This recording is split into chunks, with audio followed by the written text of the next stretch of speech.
किए गए हैं। बिना अनुमति के कार्यक्रम पर एफआईआर दर्ज किया गया। राहुल गांधी समेत 20 को नामजद आरोपी बनाया गया। 100 अज्ञात पर भी प्राथमिकी दर्ज की गई है। मजिस्ट्रेट के आवेदन पर एक्शन लिया गया है। कल्याण पदाधिकारी के आवेदन पर भी प्राथमिकी दर्ज की गई। वहीं एफआईआर दर्ज करने के बाद राहुल गांधी ने कहा कि उन्हें हॉस्टल के अंदर जाने नहीं दिया गया।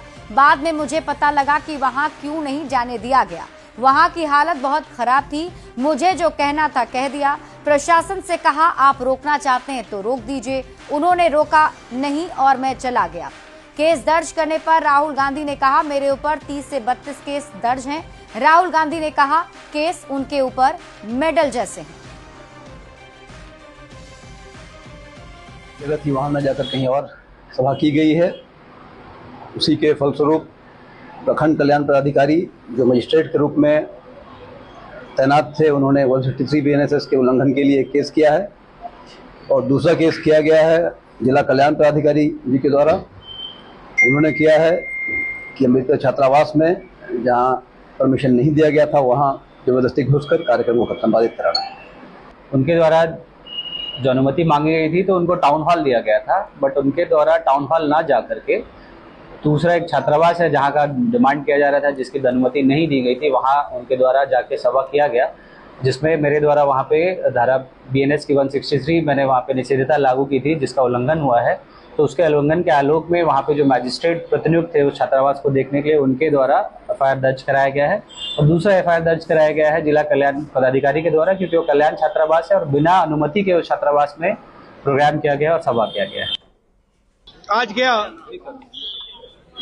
पहले मतलब इनको कोई प्रॉब्लम दिख नहीं रहा था, मगर अचानक उन्होंने फिर रोकने की कोशिश की, मगर ठीक है हम चले गए। हमने जो करना था कर दिया। हाँ, मैंने उनसे कहा देखिए आप रोकना चाहते हैं रोक दीजिए, मेरा कोई प्रॉब्लम नहीं है। उन्होंने रोका नहीं, मैं चला गया। तो वो तो केस तो लगाए हैं, 30-32 केस है मेरे ऊपर। इलेक्शन है सर, जवाब मिलेगा। मेडल नहीं है सब मेरे। जातीय गणना पर क्रेडिट पॉलिटिक्स जारी है। राहुल गांधी ने दरभंगा में जातीय गणना का क्रेडिट लेते हुए शब्दों की मर्यादा तोड़ दी। राहुल पीएम मोदी पर तू तड़ाक पर उतर आए। आप भी सुनिए, राहुल गांधी पीएम मोदी के लिए तुम शब्द का इस्तेमाल कर रहे हैं। हमने नरेंद्र मोदी से कहा, पार्लियामेंट में कहा तुम्हें जाति जनगणना करना पड़ेगा। हमने उससे कहा कि तुम्हें संविधान को यहां माथे पर लगाना पड़ेगा। नरेंद्र मोदी जी ने आपके दबाव से डर कर जाति जनगणना हिंदुस्तान में घोषित किया है। अब पीएम मोदी पर राहुल गांधी की अमर्यादित टिप्पणी पर जेडीयू और बीजेपी ने पलटवार किया है। जेडीयू ने राहुल गांधी को पप्पू कहकर निशाना साधा और राहुल गांधी की भाषा सही नहीं है ये कहा, तो बीजेपी ने भी उसी लहजे में पलटवार किया है। राहुल गांधी जी, आप प्रतिपक्ष के नेता, इस बात का एहसास है ना, विदेश में पढ़ना या विदेश में पारिवारिक संबंध होना अलग बात है, लेकिन ये हिंदुस्तान की मिट्टी है। हम परंपरा का सम्मान करते हैं, अपने से बड़ों को माननीय और आदरणीय कहते हैं। ये तुम ताम की भाषा, ये कैसी भाषा है? ये तो राजनीति में जो आप पर आरोप लगते रहे हैं कि राजनीति के पप्पू हैं, तो मुझे लगता है भाषाई पप्पू अब साबित हो गए। देखिए, राहुल गांधी जी का जो बयान है और जो बयान का लहजा है, हम समझते हैं काफी ये इलिटरेट पर्सन का एक बयान हो सकता है। मुझे लगता है कि इनकी मानसिक स्थिति ठीक नहीं, ये हताशा और निराशा वाला बयान है। जिस तरह से लग रहा है कि उनका जमीन खिसक रहा है, देश हो या विदेश हो, इंटरनल पॉलिटिक्स हो या बाहर का पॉलिटिक्स हो, हर जगह ये पिट रहे हैं, कहीं इनको कोई पूछने वाला नहीं है। तो ये हताशा वाला बयान बिहार में आकर देख रहे, तुमको ये करना पड़ेगा, प्रधानमंत्री को तुमको ये करना पड़ेगा, और लाल डायरी दिखाते हैं, संविधान का किताब दिखाते हैं। उनको खुद नहीं पता होगा कि संविधान में कितने पैराग्राफ है, संविधान में है क्या। खुद तो पढ़ने समझने आता नहीं, इटली की भाषा समझते हैं, या खुद का इंडियन भाषा समझ में नहीं आता है और अनाप शनाप बयानबाजी करते हैं। तो प्रधानमंत्री पर राहुल गांधी की तुम तड़ाक वाले बयान का आरजेडी ने बचाव किया है। आरजेडी प्रवक्ता मृत्युंजय तिवारी ने कहा कि राहुल गांधी के सवालों का सरकार को जवाब देना चाहिए। राहुल गांधी जी जो सवाल खड़े कर रहे हैं उसका जवाब सरकार में बैठे लोगों को देना चाहिए। अब इधर उधर की बात करने से जनता कुछ सुनने वाली नहीं है।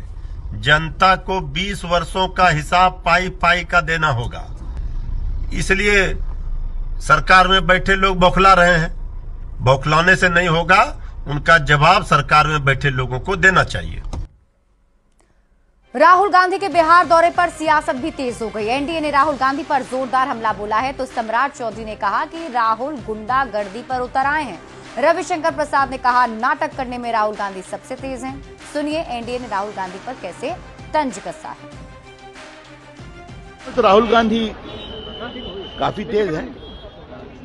मैं उनसे एक ही बात कहूंगा, अब आप विपक्ष के नेता हैं, तो जब लोकसभा में विपक्ष के नेता हैं तो आपका दर्जा कैबिनेट रैंक का है, तो थोड़ा सा जिम्मेदारी चाहिए। आपको मानना पड़ेगा कि दलितों को और पिछड़ों को ठगने का जो कांग्रेस का हुनर है वो आज 100 साल बाद भी कायम है।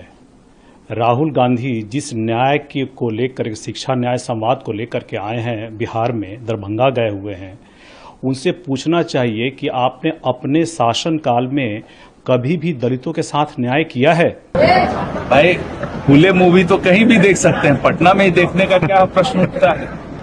राहुल गांधी जी आज शिक्षा पे बात कर रहे हैं, तो मैं तो राहुल गांधी जी की को पूछना चाहूंगा कि कांग्रेस जो है इतने वर्षों से, आप कहिए लगातार शासन में रही, 47 में हम लोग को स्वतंत्रता मिली और 90 तक प्राय यदि पूरा काल कहिएगा तो कालखंड कांग्रेस का रहा। वहां पे शिक्षा में उन्होंने क्या काम किए, लेकिन वहां जाकर के अगर राजनीति करेंगे, राजनीतिक भाषण देंगे, लोगों को भड़काने का काम करेंगे। जिस छात्र को बिहार के अंदर में माननीय मुख्यमंत्री जी नौकरी देने का काम किया, शिक्षा में पढ़ाने का काम किया और अन्य सभी सुविधा हॉस्टल में मुहैया कराने का काम किया, वहां जाकर के ये लोगों को भड़काने का काम करें, इनका उद्देश्य सही नहीं है। ये अगर कार्यक्रम करना चाह रहे थे तो दरभंगा में तो उनको टाउन हॉल दिया गया। देखिए, अत्यंत दुर्भाग्यपूर्ण है कि देश का नेता प्रतिपक्ष इस तरह की बोली बोल रहे हैं, इस तरह गुंडागर्दी करने पे उतर गए। ये अत्यंत ही दुर्भाग्यपूर्ण है, शर्मनाक है। राहुल गांधी गुंडागर्दी करने बिहार आए थे, गुंडों की तरफ बोल रहे थे। तो राहुल गांधी के बिहार दौरे पर अब सियासत तेज हो गई है। केंद्रीय मंत्री जीतन राम मांझी ने राहुल गांधी के बिहार दौरे पर तंज कसते हुए सोशल मीडिया साइट एक्स पर पोस्ट कर दिया। मांझी ने लिखा, बधाई हो नीतीश कुमार जी, राहुल गांधी के बिहार दौरे ने यह तय कर दिया कि 2025 में एक बार फिर बिहार में एनडीए की ही सरकार बनेगी, क्योंकि पूरी दुनिया को पता है जहां जहां राहुल जाते हैं वहां कांग्रेस का खात्मा करवा कर ही दम लेते हैं। वो कहते हैं ना, राहुल बाबा इन कांग्रेस आउट, जय मोदी तय नीतीश।